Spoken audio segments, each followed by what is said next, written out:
मृत्यूनंतर प्रत्येकाची होणारी अवस्था. माझ्या घरात आज मी आहे, उद्या मी नसेन. माझ्या जागी एक मिणमिणता दिवा असेल.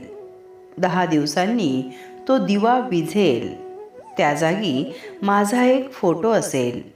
लाकडी चौकट, कोरीव नक्षीकाम आणि हसरा फोटो असेल.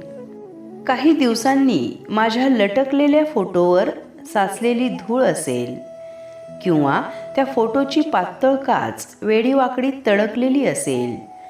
त्यानंतर काही वर्षांनी माझा तो हसरा फोटो भिंतीवरच्या छिद्रातून खिळ्यासकट निखळलेला असेल.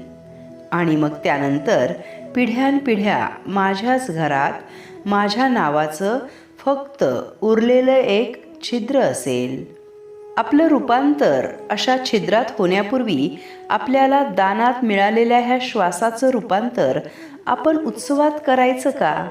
कोणालाही दुखवू नका, कोणालाही कमी लेखू नका, कोणाचाही अपमान करू नका. नाती जपा, प्रेम द्या, प्रेम घ्या, सर्वांशी आपुलकीने वागा, संवाद साधा, कायम संपर्कात राहा. कारण तुम्ही केलेलं कर्म तुमच्याकडंच येणार असतं. म्हणून सतत सर्वांशी संवाद साधत राहा, नाती जपत राहा. दररोज सुंदर विचारांची शिदोरी ऐकण्यासाठी चॅनलला जरूर सबस्क्राईब करा.